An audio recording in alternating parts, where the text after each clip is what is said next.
Yes, what is your requirement?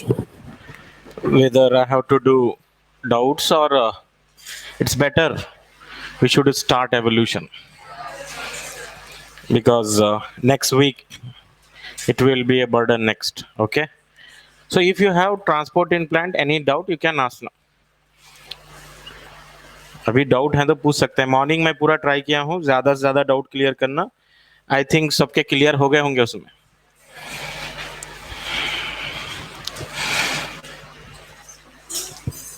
Yes बोलिए. in thistle funnel experiment if the membrane is selectively permeable, thistle funnel experiment में अगर जो membrane है अगर वो सेलेक्टिवली परमिएबल है, in that case equilibrium can be attend. ये जो मेम्ब्रेन है ना, if this membrane is selectively permeable, then what happen, the solute can also diffuse out under the osmotic pressure, under the pressure higher than osmotic pressure. Reverse osmosis पढ़े ना हम. What is reverse osmosis? If pressure greater than osmotic pressure applied from solution side, then the solution start moving into the solvent.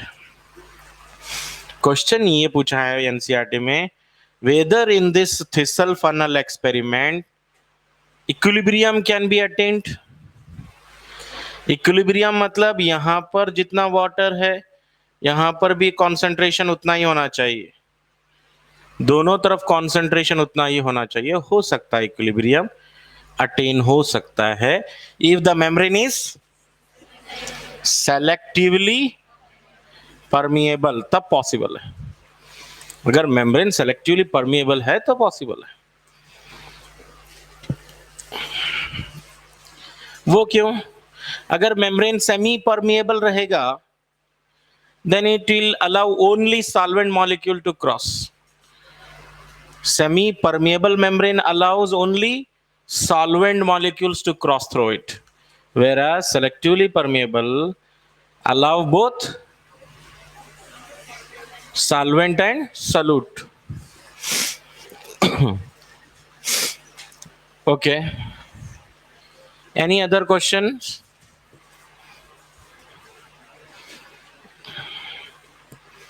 और कोई? Yes yes, equilibrium का मतलब है when the concentration will be same on both sides. Yes, concentration of solvent, concentration of solute, both will become equal.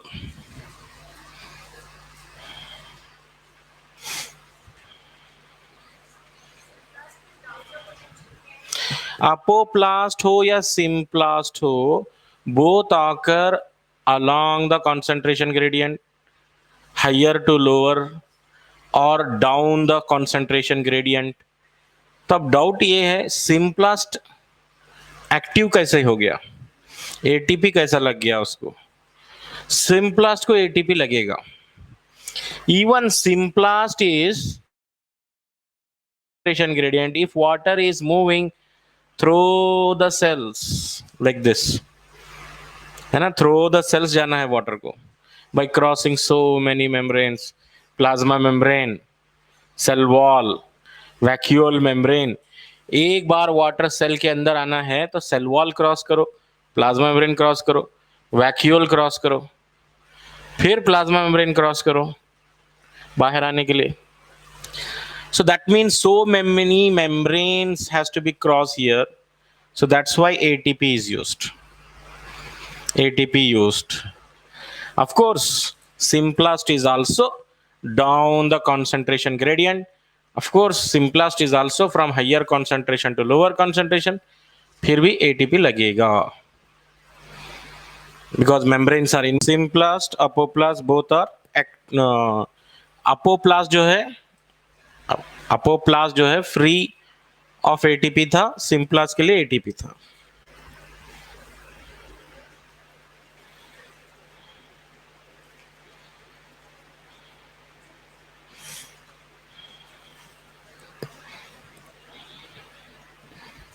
Now we will start evolution chapter.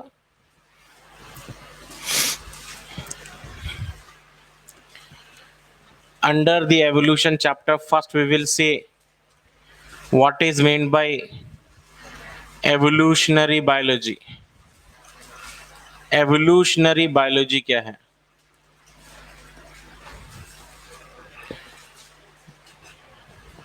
History of life forms on earth. क्या बोले? History of life forms on earth. On earth, it is called evolutionary biology. So what is evolution? Evolution का मतलब क्या है? Descent with modification. Descent with modification.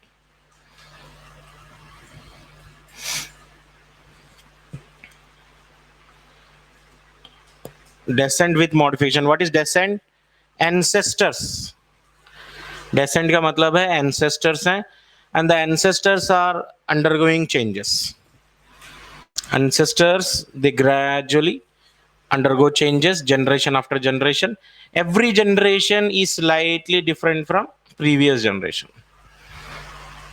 So ये है slight changes. And after 10 generation, after 20 generation, there will be a major change due to accumulation of so many changes है ना. हर generation में 0.1% change हुआ समझो, तो हमें नहीं दिखेगा ज्यादा चेंज हुआ बोल के, बिकॉज ह्यूमन लाइफ बहुत शॉर्ट है, हम तो नहीं रहेंगे 10 जनरेशन देखने के लिए. लेकिन 10 जनरेशन 100 जनरेशन के बाद बहुत ज्यादा चेंज हो जाता है. डार्विन के हिसाब से एवोल्यूशन क्या है? According to Darwin, evolution is gradual but continuous process. हर जनरेशन में एवोल्यूशन होगा ही होगा, कंपलसरी, कंटिन्यूस है, स्टॉप नहीं हो सकता ये evolution. Evolution is a continuous process but gradual, very slow, according to Darwin. ठीक है? According to Darwin, evolution is slow, gradual, continuous, directional process. Slow, gradual, continuous, directional process. Directional. Yes. Direction, according to Darwin, evolution is directional process. Directional मतलब evolution occur in particular direction. Always new generation will be more fit compared to the past generation. Directional मतलब result is known. अगर result पहले से तय है, मालूम है result क्या होने वाला है, तो उसको क्या बोलते हैं? डायरेक्शनल. रिजल्ट पता ही नहीं है तो डायरेक्शन लेस बोलते हैं. So according to Hugo de Vries, इन्हों अलग साइंटिस्ट हैं. ह्यूगो डिवरीज जो है म्यूटेशन थ्योरी देते हैं. ह्यूगो de Vries given mutation theory.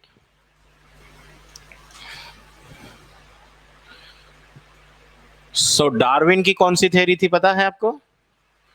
Darwin की थ्योरी थी natural selection theory. Darwin theory was natural selection theory.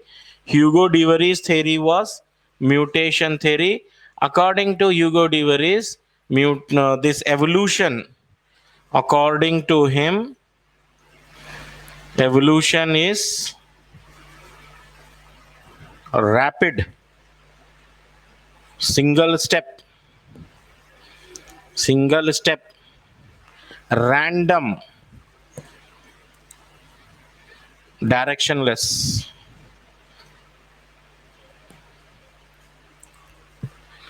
According to Darwin जो ओपिनियन है, ह्यूगो डिवरीज का ओपिनियन बिल्कुल अलग है. According to Hugo de Vries, evolution is rapid process, single step process, एक ही स्टेप में एवोल्यूशन हो जाएगा according to Hugo de Vries. But according to Darwin evolution is a multiple step process. Multiple, बहुत सारे स्टेप्स लगेंगे. But according to Hugo de Vries evolution is single step, एक ही स्टेप में एवोल्यूशन हो जाएगा और रैंडम होगा.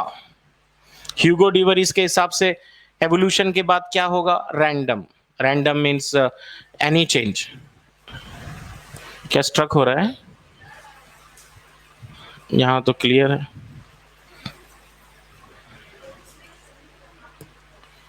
Evolution is random. रैंडम का मतलब क्या है? एनीथिंग में ऑकर, एनीथिंग. ह्यूमन एवोल्यूशन हो के अब आगे क्या होगा? कुछ भी हो सकता है.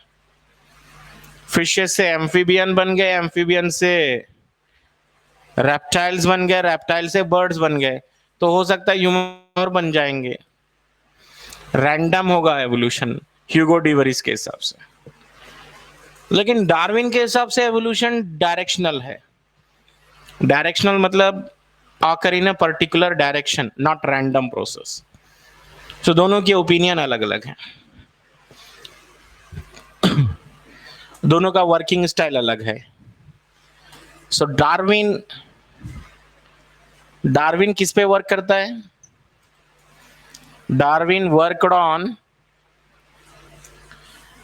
bird. Which bird? Bird species finch bird. finch bird के species पे काम करता है. And Hugo Devereaux worked on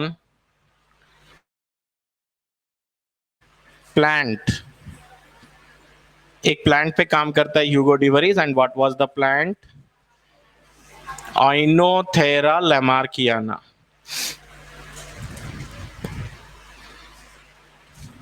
Oenothera lamarckiana. So at the beginning of the chapter, I have given introduction about the theories of evolution given by Darwin and the theory of evolution given by Hugo Devereaux. दोनों के theories अलग अलग statement दे रहे हैं. At this time we cannot say Darwin is wrong or we cannot say Hugo Devereaux is wrong. Science भी confusion में है. समझ गए? कौन सही है कौन गलत है बोलना मुश्किल है, क्योंकि भी करेंगे. No evolution occur in living world और नॉन लिविंग वर्ल्ड, दोनों चीजों में होता है. Evolution occur in inanimate object also occur in animate objects. evolution का मतलब है change, okay, and these changes can occur in both inanimate and animate. inanimate मतलब non living things में भी evolution होगा. एनिमेट मतलब लिविंग थिंग्स में भी एवोल्यूशन होगा. In both the places evolution आकर. माउंटेन है, एक माउंटेन है, वो माउंटेन में स्लाइड चेंजेस होते रहते हैं every year. Slowly that rock becoming weathering of rocks हो रहे हैं, and the size of rocks are decreasing year after year. 100 year में बहुत ज्यादा चेंजेस आ जाएंगे. सो नॉन लिविंग थिंग्स में भी एवोल्यूशन होता है, लिविंग थिंग्स में भी एवोल्यूशन होगा.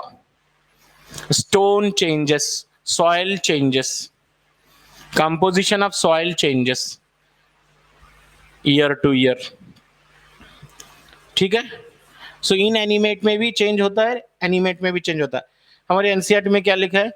Evolution in inanimate object is due to a process and evolution in living object is due to several processes. It is due to one process, it is due to several process. evolution in inanimate object is due to a process. एक ही process से हो जाएगा ये. कौन सा भी एक process.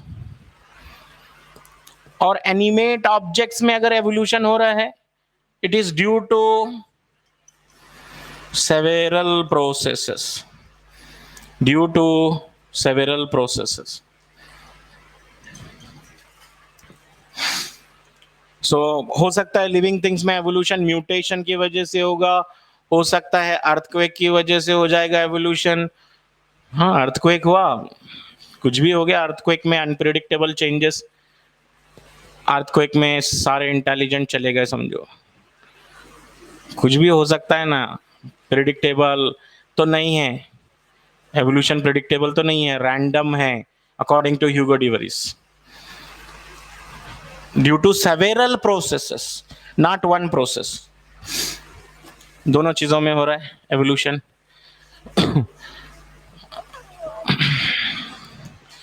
Now imagine about very big thing, what you can imagine, very big thing है ना, सबसे बड़ी चीज क्या है, गॉड है। लेकिन गॉड को हम एक्सपेरिमेंटली प्रूव तो नहीं कर सकते, एग्जिस्टेंस ऑफ गॉड, और गॉड रिवील भी नहीं होंगे, सबके सामने आएंगे भी नहीं, ठीक है। तो सबसे बड़ी चीज क्या है, गॉड के बाद यूनिवर्स है, universe. Question is how this universe formed, universe, what is mean by universe? Universe means it is a cluster of galaxies. क्या है universe? Cluster of galaxies, number भी नहीं है, उतने गैलेक्सीज हैं, बहुत सारे गैलेक्सीज हैं, अनकाउंटेबल नंबर ऑफ गैलेक्सीज। फिर आप बोलेंगे एक गैलेक्सी क्या है, गैलेक्सी क्या है? Take one galaxy, galaxy is cluster of stars, gases, clouds, dust, एक गैलेक्सी में ये। After the formation of universe, so universe is having several galaxies, and galaxies are having several stars, gases, clouds and dust, and there is one galaxy, our galaxy। हमारी Galaxy कौन सी है? our galaxy, milky way Galaxy, milky way Galaxy. अभी आप जो है ना milky वे Galaxy में है, और मिल्की वे गैलेक्सी को देख रहे हैं आप, सन है, मून है, स्टार्स हैं, ये जो भी देख रहे हैं आप, ये मिल्की वे गैलेक्सी है। ऐसे मिलियंस ऑफ गैलेक्सीज हैं। हम कोई दूसरी गैलेक्सी में जाएंगे तो वहां का सन अलग, फिर मून अलग, वहां का सब स्टार्स अलग, सब अलग, समझ गए? तो हम एक गैलेक्सी में हैं, मिल्की वे गैलेक्सी में। और यूनिवर्स की ओरिजिन कब हुई है? यूनिवर्स ओरिजिनेटेड 20 बिलियन ईयर्स एगो, 20 बिलियन ईयर्स एगो ओरिजिन हुई है universe, 20 billion years ago by huge explosion, उससे, और ये बहुत बड़ा एक्सप्लोजन था ना, बहुत ज्यादा बड़ा एक्सप्लोजन था, ह्यूज एक्सप्लोजन जिसको बोलते हैं हम बिग बैंग थ्योरी बोलते हैं। बिग बैंग थ्योरी है, मतलब साइंस भी इसको एक्सेप्ट कर चुकी है। Big bang theory, huge explosion. And before the origin of universe, everything was a single body. Before the origin of universe, everything in a single body called nebula. Everything single body, sun, moon, stars, galaxies, dust, soil, metals, non-metals, everything एक ही single body में थे, nebula. और उस nebula में एक बहुत बड़ा explosion हुआ, एक्सपेंशन ऑफ यूनिवर्स हुआ, एक्सपेंशन ऑफ यूनिवर्स हुआ। पहले एक ही बॉडी थी, सिंगल, उसमें एक्सप्लोजन होने से क्या हुआ, एक्सपेंशन ऑफ यूनिवर्स हुआ। एक्सपेंशन ऑफ यूनिवर्स के बाद क्या हुआ, slowly temperature came down, temperature came down, धीरे धीरे टेम्परेचर कम होने लगा। एक्सपेंशन से क्या होता है, टेम्परेचर कम होता है, एक्सपेंशन होने से टेम्परेचर कम होने लगा। ठीक है, टेम्परेचर केम डाउन और hydrogen and helium gases formed.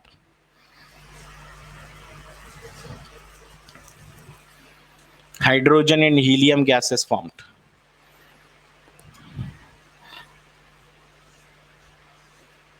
धीरे धीरे ना हाइड्रोजन और helium gases, these are the prebiotic gaseous mixture, prebiotic earth gaseous mixture. Biotic, prebiotic मतलब before the origin of life. अभी लाइफ नहीं थी अर्थ के ऊपर, कोई भी नहीं रहते थे उस टाइम में। अर्थ के ऊपर क्या थे, कुछ गैसेस थे, मीथेन, अमोनिया, हाइड्रोजन और वाटर वेपर्स थे, वाटर वेपर्स थे, और ये एक दूसरे से रैंडमली रिएक्शन कर रहे थे।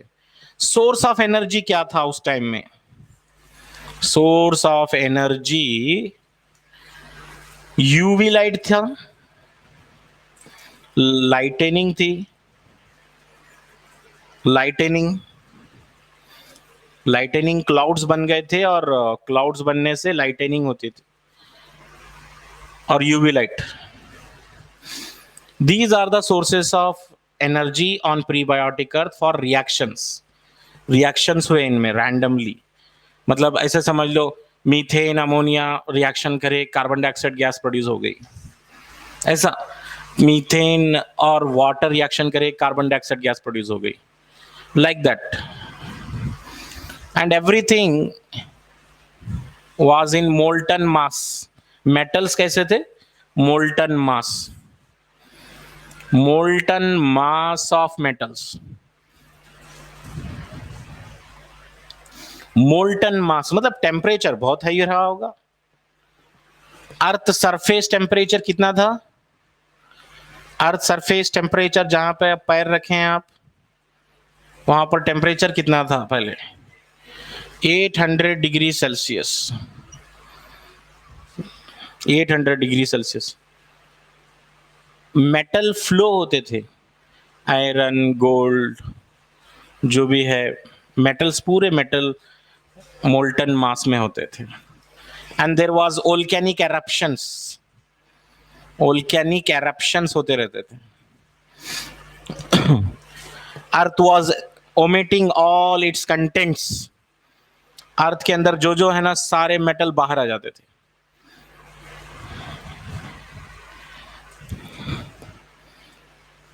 ठीक है,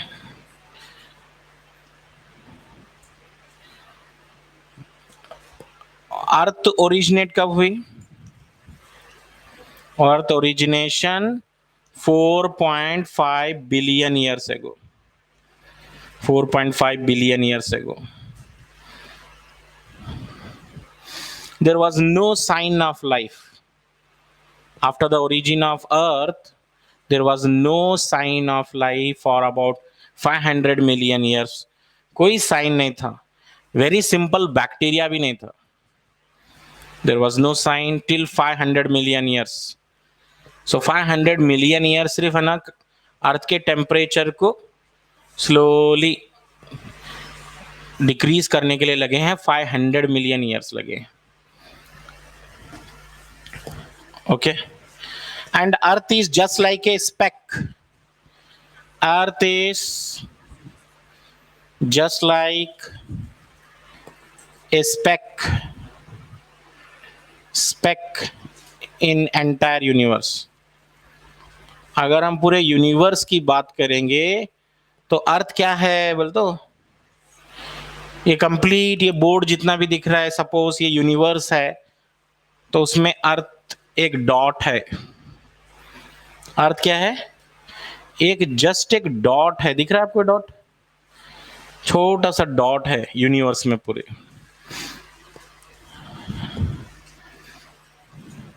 और अर्थ को ही हम इतना बड़ा समझ रहे हैं। गैलेक्सी कितनी बड़ी होगी, यूनिवर्स कितना बड़ा होगा, और ये यूनिवर्स बनाने वाला गॉड कितना बड़ा होगा, है क्या नहीं?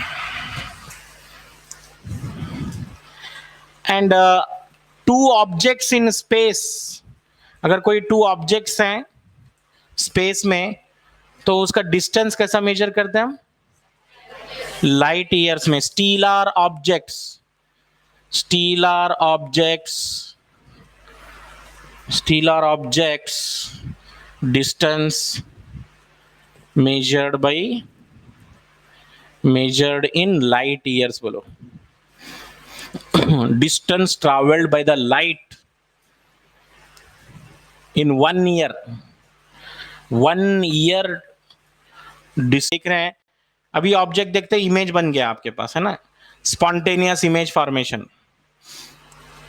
बट स्टीलर ऑब्जेक्ट्स क्या हैं, बहुत ज्यादा डिस्टेंस पे हैं, लाइट ईयर्स में है। अगर कोई स्टार लाइट एमिट कर रहा है तो और हमारे आइस पे गिरे तक जो है ना मिलियन ऑफ ईयर्स लग जाएंगे। That means so long distance between us and those stars. ठीक है, और स्टार्स की भी बर्थ होती है, डेथ होती है, एज होती है।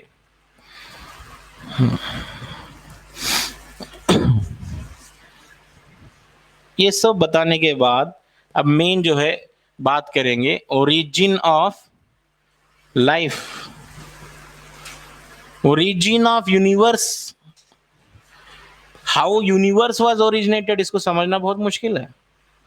जस्ट हम बोल सकते हैं big bang theory, huge explosion, कोई एविडेंस तो नहीं है। Now big question in front of us, origin of life, how life originated on earth. There are different opinion. एक थ्योरी है अबायोजेनेसिस थ्योरी बोल के, अबायोजेनेसिस थ्योरी, और you can call it spontaneous generation theory बोले इसको, spontaneous generation theory. What is this spontaneous generation theory?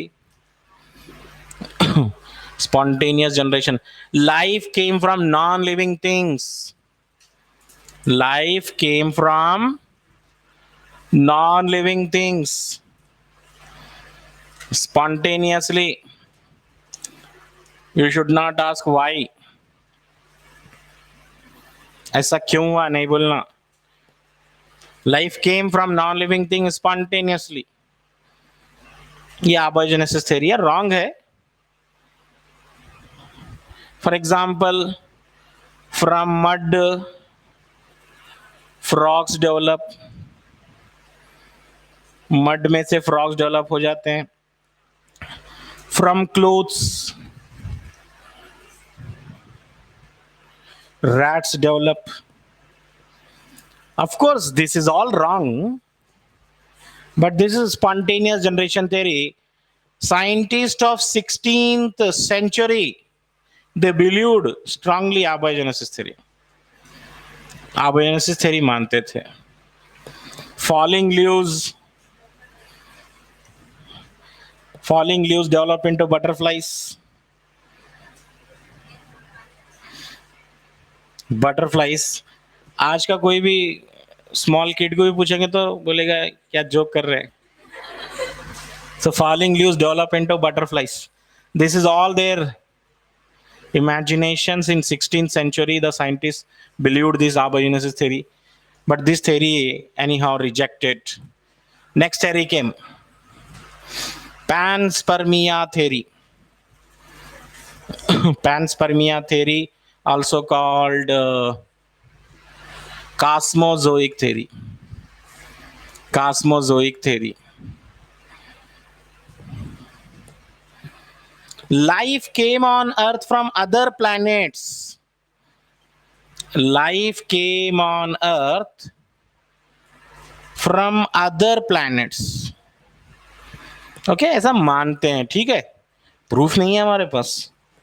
Life came on Earth from other planets, ऐसा मानते हैं। Presence of meteorites, मीटियोराइट्स क्या होते हैं भैया? मीटियोराइट्स मतलब extra terrestrial objects, extra terrestrial objects on earth support this theory, support this theory.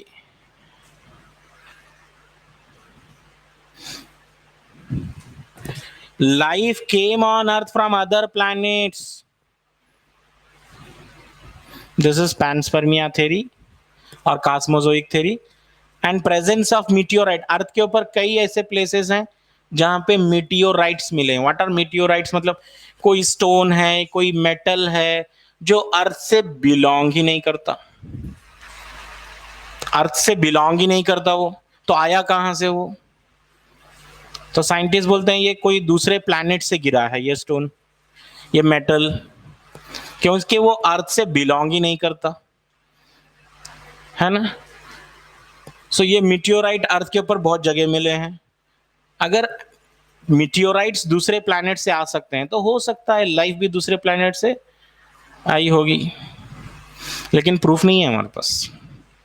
ये panspermia theory है।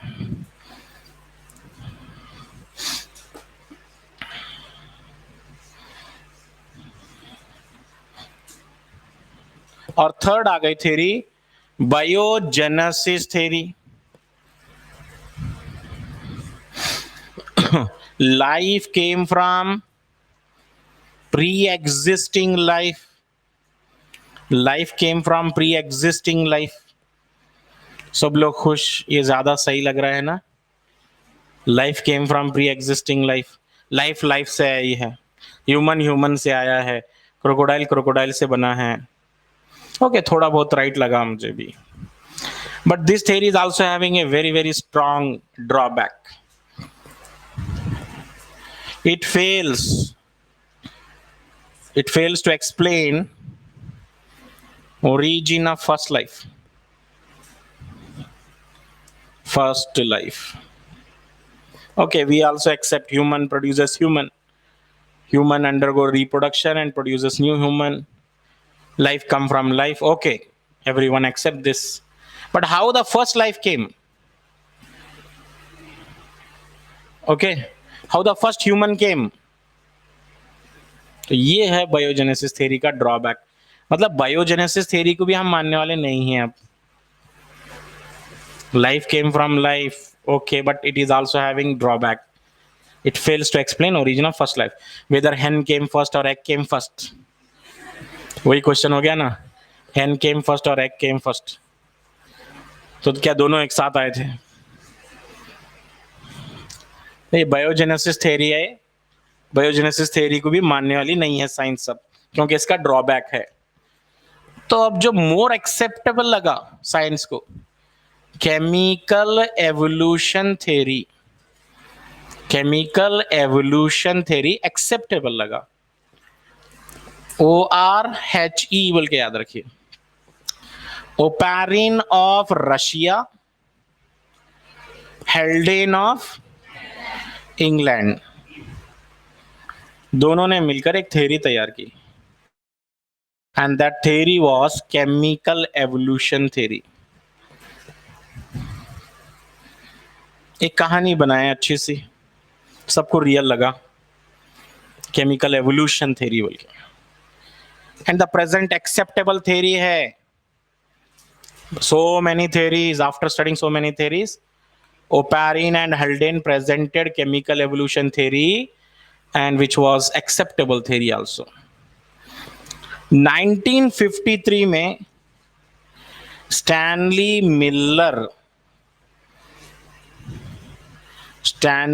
मिलर कॉपीड 53 में copied chemical evolution theory, chemical evolution theory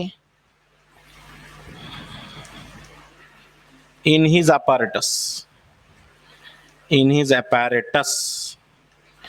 एक apparatus अच्छा सा apparatus बना के उसमें पूरा कॉपी करता है, क्या टेम्परेचर था अर्थ का, pH क्या था, everything was copied from the Oparin and Haldane theory. Oparin and Haldane, they have written theory and that theory he experimentally proved by using his apparatus. और वो फेमस था apparatus का नाम क्या था? हाँ, Miller apparatus, Miller and Yuri, Miller और Yuri दो साइंटिस्ट मिलकर जो है ना एक apparatus डिजाइन करे थे. apparatus डिजाइंड, क्या नाम? Spark discharge apparatus, spark discharge apparatus बोले इसको.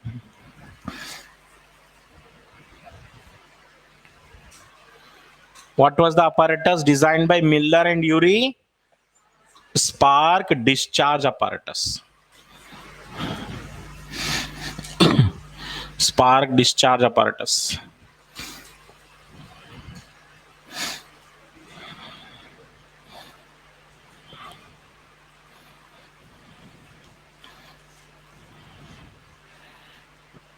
ठीक है, ये केमिकल एवोल्यूशन थ्योरी था. According to chemical evolution theory points क्या है?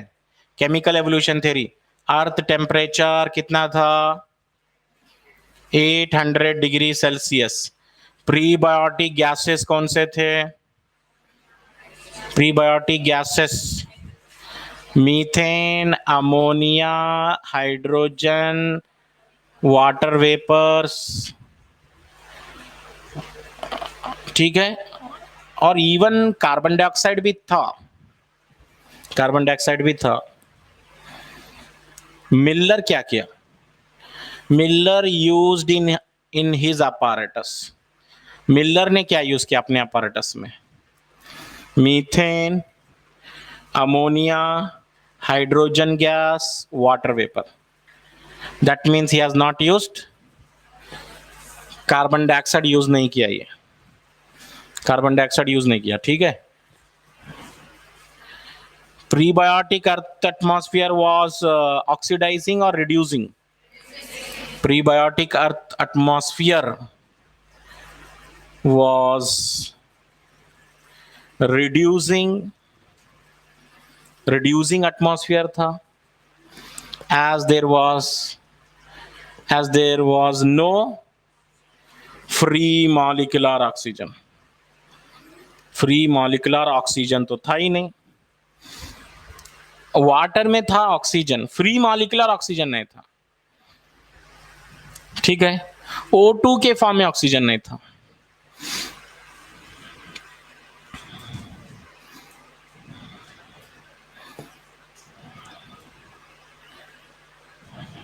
ये केमिकल एवोल्यूशन थ्योरी के points. And hydrogen was the dominant element. What was the dominant element on prebiotic earth? Hydrogen. क्योंकि हर जगह हाइड्रोजन, देखो मीथेन में हाइड्रोजन, अमोनिया में हाइड्रोजन, फिर वाटर में हाइड्रोजन. डोमिनेंट एलिमेंट क्या था? डोमिनेंट एलिमेंट था हाइड्रोजन. हाइड्रोजन. ठीक है.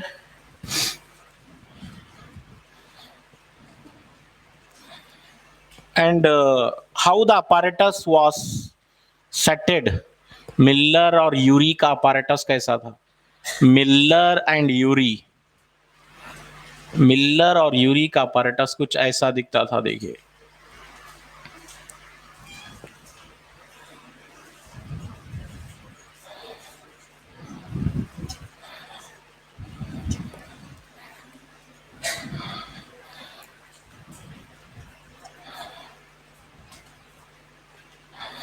स्टैनली मिलर और यूरी का apparatus का नाम क्या है? Spark discharge apparatus.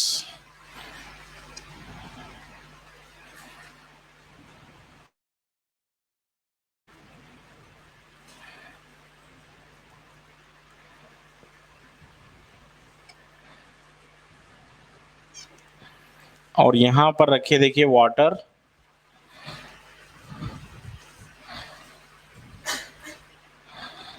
Boiling water, boiling water है. और यहां पर एक नॉब लगा देंगे to vacuum pump, vacuum pump लगा देंगे इधर। और यहां हम क्या बोल रहे हैं इसको, स्पार्क डिस्चार्ज अपैरेटस बोल रहे हैं, spark discharge apparatus. Miller and Yuri, Miller and Yuri ने बनाया था ये, Miller and Yuri. And here also there is one condenser,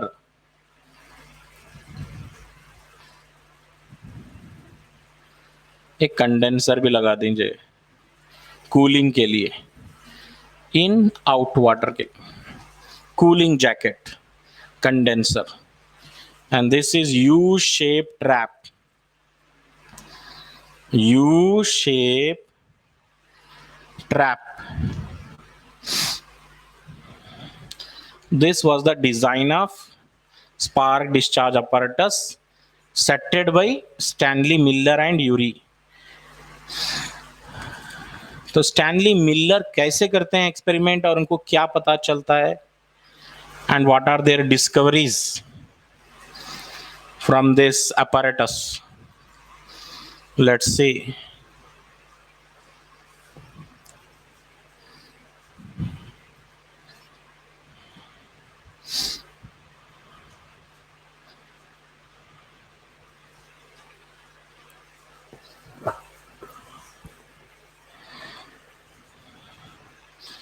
okay, diagram over. तो देखिए अभी यहाँ पे apparatus कैसे रन हो रहा है। One side water was boiling and vapours are generated, vapors are generated, and these vapors are circulated throughout the apparatus. At the beginning of experiment,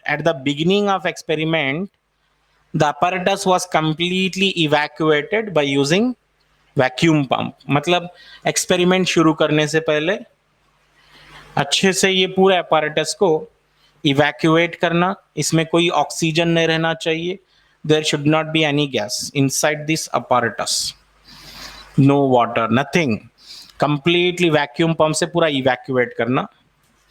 that is at the beginning of experiment। after that boiling water रखेंगे यहाँ पर round bottom में, round bottom flask में boiling water है, and a gaseous mixture like methane, ammonia, hydrogen gas and water vapors are introduced into the apparatus। apparatus में introduce करेंगे gases and pass through the electrodes,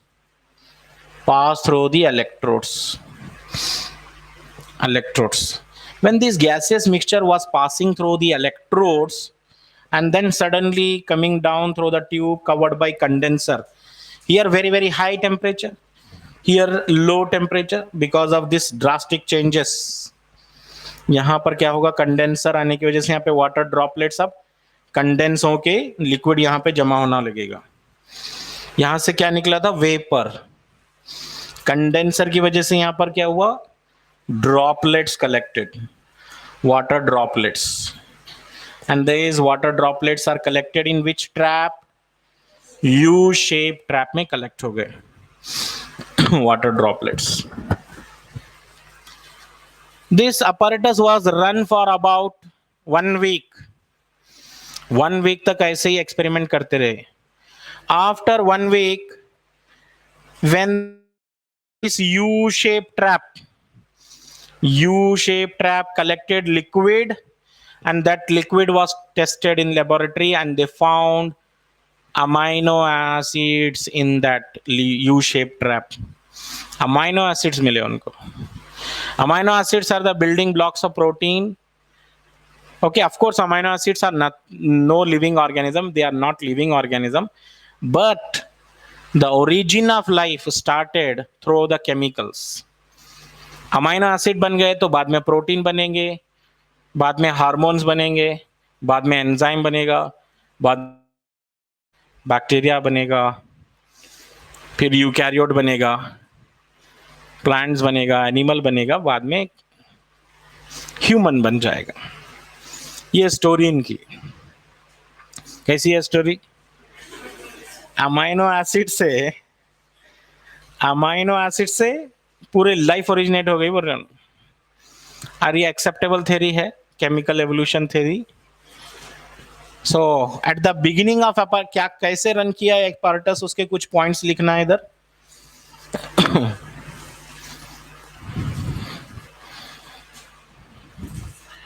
at the beginning of experiment, beginning of experiment apparatus को क्या करना है?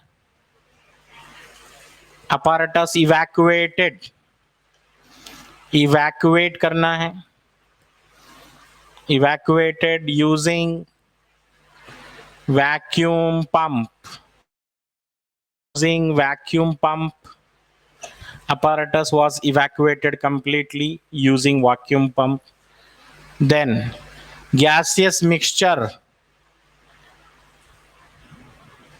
introduced, और क्या हुआ? all prebiotic earth conditions simulated का मतलब कॉपीड, स्टिमुलेटेड नहीं, simulated का मतलब कॉपी करना। All prebiotic earth condition simulated in temperature कितना रखें? 800 डिग्री सेल्सियस मेंटेन करे।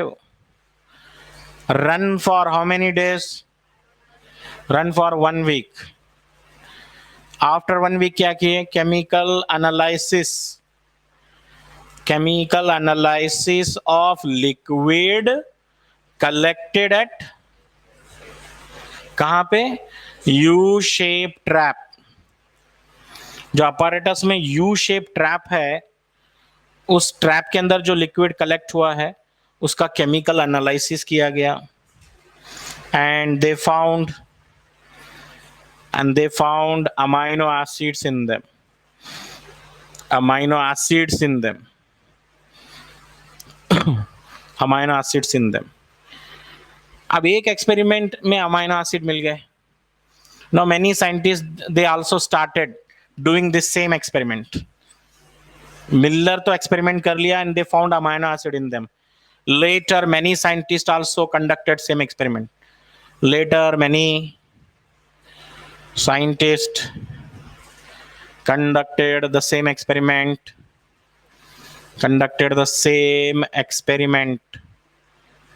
and they found sugars, pigments, lipids, और किसी किसी को तो न्यूक्लियोटाइड मिल गए, डीएनए आरएनए के एटसेट्रा। अब क्या बोलना था, बाकी सब लोग अब जब बोल रहे हैं अमाइनो एसिड बन रहा है, शुगर बन रहा है, सब बन रहा है, okay chemical evolution theory right बोल दिए। Chemical evolution theory believes in artificial synthesis हो रहा है। यहां पर कुछ रॉ मटेरियल्स ले रहे हैं हम, methane, ammonia, hydrogen, water vapours, और रैंडम रिएक्शन हो रहे हैं, अमाइनो एसिड बन रहे होंगे, या शुगर बन रहा होगा ग्लूकोज रैंडमली, या पिगमेंट्स बन रहे होंगे क्लोरोफिल। ओके, दिस इज वो एक्सपेरिमेंट, मिलर एक्सपेरिमेंट। और एक साइंटिस्ट के बारे में जरूर याद रखो, लोइस पास्चर के बारे में। लोइस पास्चर डिस्प्रूव्ड आबायोजेनेसिस को डिस्प्रूव करने वाले साइंटिस्ट कौन है? Louis Pasteur. many scientists like Spallanzani, Francisco Reddy supported him। Spallanzani और फ्रांसिस्को रेड्डी भी सपोर्ट करते हैं लोइस पास्चर के एक्सपेरिमेंट को।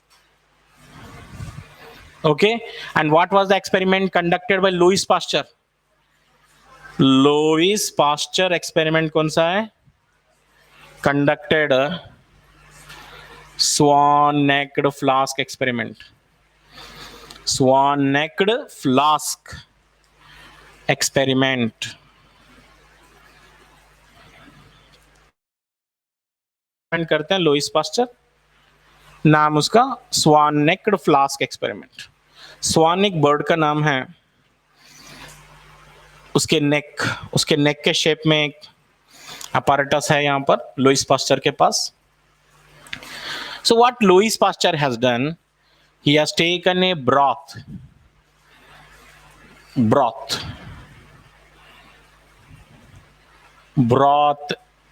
मतलब न्यूट्रिएंट मीडियम, हाँ, broth in open flask.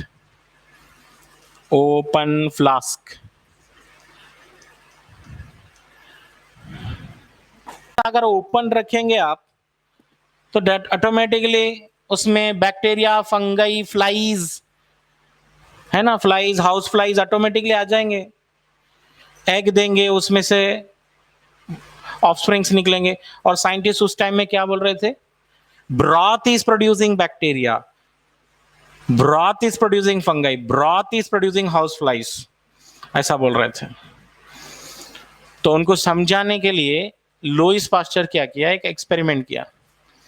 He has taken boiled broth, पहले ब्रॉथ को अच्छे से बॉइल करके एक ट्यूब कनेक्ट कर दिया इसको, bent tube, like this, bent tube, और इसी ट्यूब को बोले थे स्वान नेक, बेंट ट्यूब। अब ये बेंट ट्यूब में से क्या हुआ ना, बैक्टीरिया अंदर आ सकते हैं क्या, ठीक है, यहां तक आ जाएंगे शायद, लेकिन आगे फिर नहीं बढ़ सकते, ठीक है, क्योंकि आगे यहाँ पे वैक्यूम है, शायद एटमॉस्फेरिक प्रेशर यहां तक रहेगा, ठीक है, यहां तक रहेगा एटमॉस्फेरिक प्रेशर, आगे प्रेशर नहीं है। So because of that, bacteria was not entered into the broth and broth remained fresh. Broth remained fresh for several months. कई months तक fresh रहा हो, उसमें बैक्टीरिया भी डेवलप नहीं हुए, फंगाई भी डेवलप नहीं हुए, हाउस फ्लाई भी डेवलप नहीं हुए। समझे? If abiogenesis theory is correct, if broth is producing bacteria, then broth should produce bacteria here also. Why there is no bacteria here? Because the broth was first boiled. Boil करके फिर उसको एक air tube connect करेंगे, तो definitely there is no sign of life even after several months. But here the flask was kept openly. The house flies came in, अंदर आए, egg दिए, और उसमें से ही कोई और हाउस फ्लाई बन के बाहर निकल गया, ठीक है। इसी एक्सपेरिमेंट को अलग अलग तरीके से एक्सप्लेन करते हैं। If you keep a fish openly for few hours, you can find housefly, so many things coming over this fish, bacteria, fungus growing everywhere, ठीक है। यही अगर हम इसको बॉईल करके रखेंगे, क्लोज कंटेनर में रखेंगे, then there is no sign of life. That means life come from life. Transport in plant complete रहेगा टेस्ट में, आपके डाइजेशन एंड अब्जॉर्प्शन रहेगा complete, biotechnology principle and process रहेगा। एवोल्यूशन जो है हम कंटिन्यू करेंगे मंडे से। एवोल्यूशन टॉपिक का इंट्रोडक्शन तो कवर कर दिया हूँ, टेस्ट में नहीं है एवोल्यूशन, मंडे से कंटिन्यू करेंगे एवोल्यूशन। Thank you.